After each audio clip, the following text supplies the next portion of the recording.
Enquanto minhas amigas curtem muitos braços musculosos e peitos amplos, eu gosto é de sovaco. Acho o cheiro uma delícia. Gosto de beijar, de lamber tudo. Tanto as axilas de homens como de mulheres, mas principalmente se elas tiverem pelos. Não é à toa que costumo me envolver com garotas que não gostam de se depilar. Agora estou saindo com uma nova parceira e eu piro demais nas axilas dela.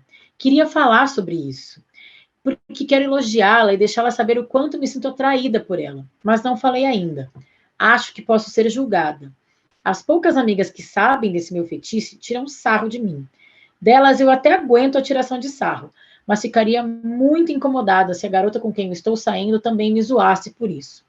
Talvez eu conte o caso e o nosso relacionamento fique sério. E aí, como lidar? Olha, revelações. Eu vou dizer, se eu não fosse casada, eu ia mandar o meu e-mail para essa moça. E oferecer as minhas axilas, porque eu amo uma lambida na axila, gente, vocês não têm noção. Eu acho uma zona erógena sensacional, eu adoro. Tanto que eu acho que eu já me entreguei, sabe? Quando eu tô com meus pacientes. Já dá uma levantada. Não, também não, paciente não.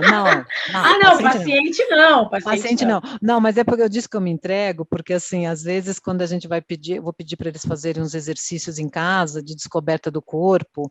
Então, olha, então é para fazer, explorar o corpo, todas as áreas. Então vocês vão, não sei o quê, vira de frente, beija a boca, não sei o quê.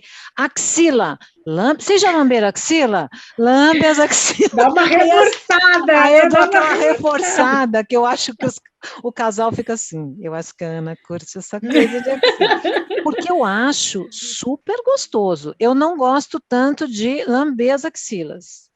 Mas eu sinto muito prazer, gente. Só eu. Atenção. Não, a nossa ouvinte aqui também. Nunca lamberam a minha axila, mas eu vou fazer isso. Alene, pelo amor de Deus, Bárbara, é vida, gente. Já sai assim. Porque realmente é muito sensível, é uma área muito sensível. Não, eu gosto, mas não é tipo, nossa, não deixa de passar por aqui. Tá passando aqui. Não, eu acho bom, legal.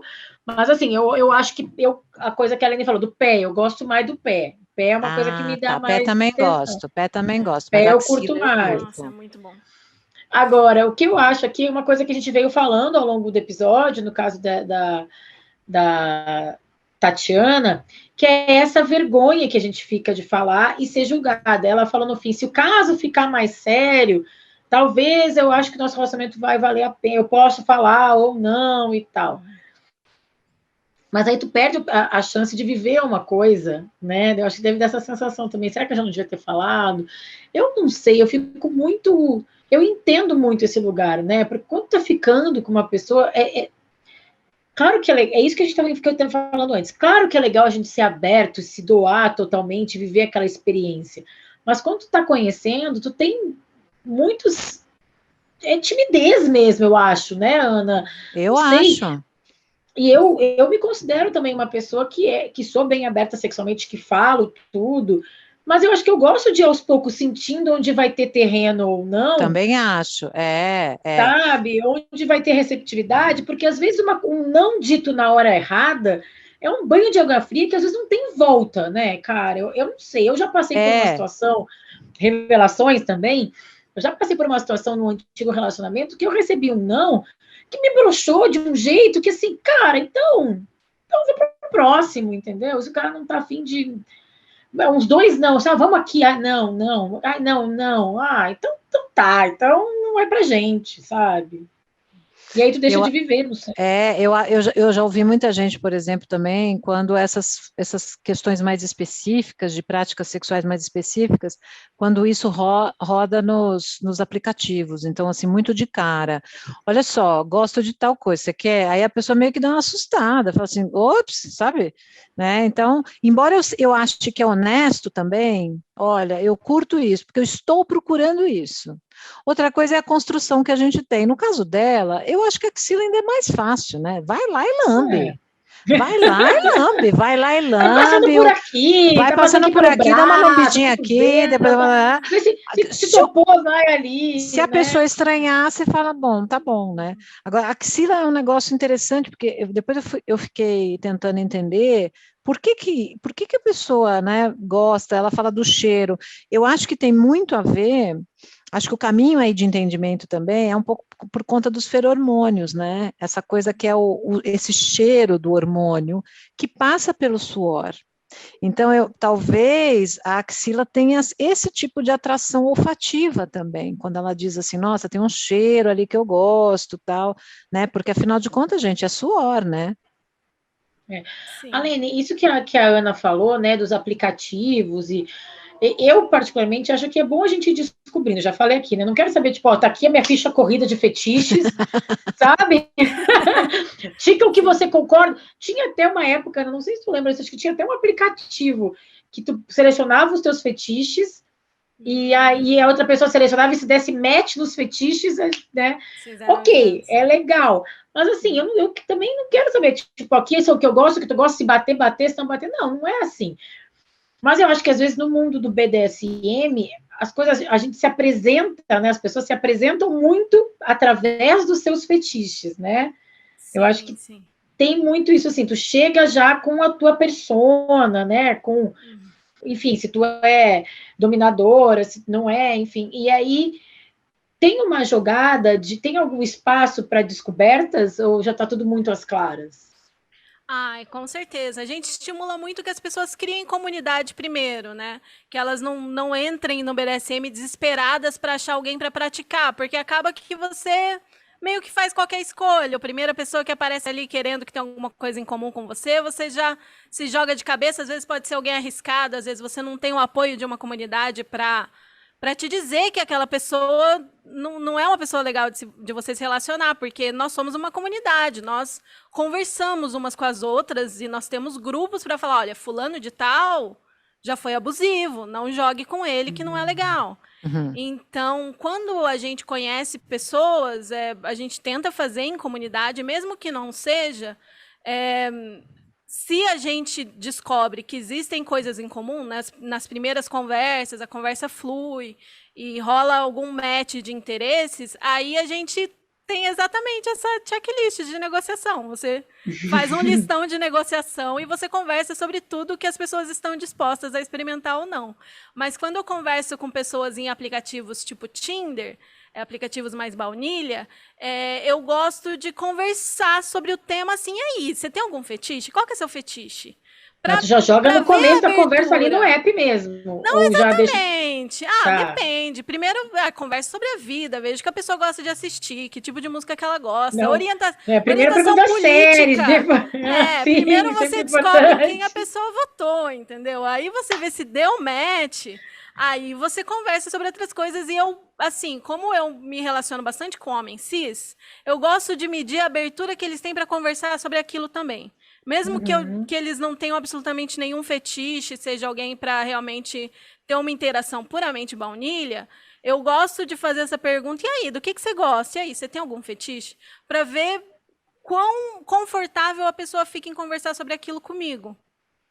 Porque até, mesmo que o cara não tenha os fetiches, ele, se for ter um relacionamento mesmo que casual, também tem uma parte da tua vida que aquilo faz parte, né? Não precisa dividir tudo, mas tu não vai esconder uma parte da tua vida, né? Agora, além de uma coisa que eu queria que tu falasse um pouquinho pra gente, que eu acho importante, que a gente falou de limites, a gente falou de consentimento, e eu acho que no BDSM, tu falou que tem gente que às vezes se aproveita desse universo que é mais liberal, né? Mas cruza alguns aspectos muito importantes, assim, a Ana falou isso no começo também, que eu acho que não é, muito pelo contrário, né, BDSM não é bagunça mesmo, né, tem respeito, tem limite, é muito mais organizado que muito sexo casual, baunilha, né, Além, então eu acho que é legal tu falar um pouquinho sobre isso, sabe, sobre como as ferramentas que vocês têm para se prevenir de possíveis abusos, assim, e pessoas que cruzam a linha.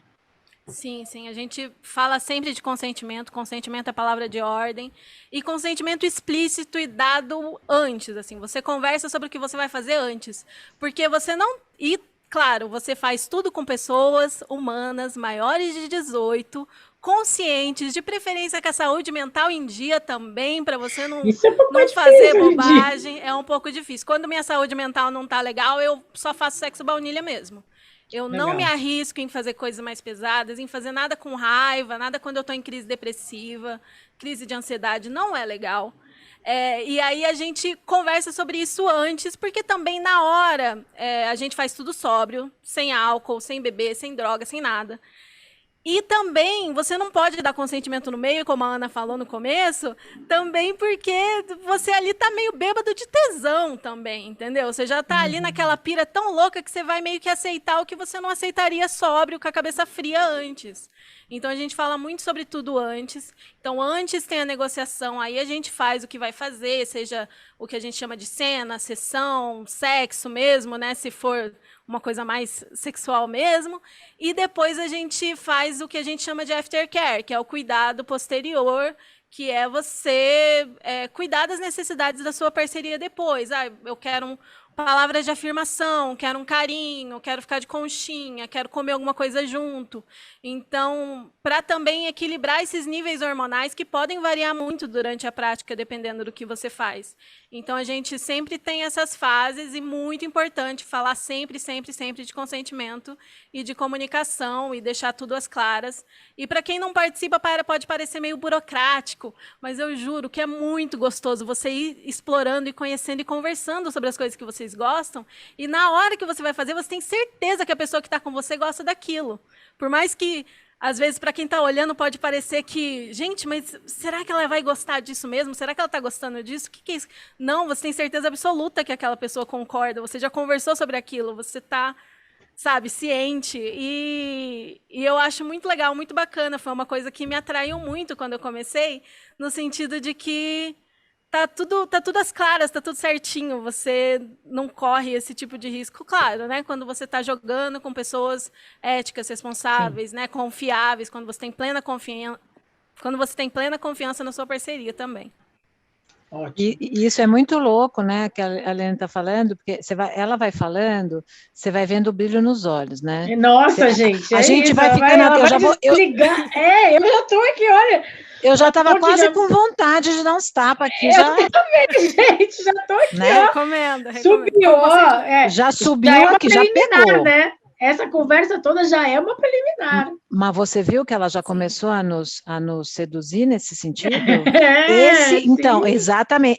Olha só que interessante, porque uma vez, Alene, eu estava escutando uma moça que é assexual, né? E ela estava dizendo que ela é casada, ela faz sexo com o marido de vez em quando, assim, não é, ela como ela é assexual, ela não sente essa coisa de atração pelo sexo, mas ela pratica de vez em quando com ele, principalmente quando ele está mais afim, ou quando o corpo dela chama ali o desejo espontâneo, mas que naquele momento ela começou a fazer jogo sadomasoquista.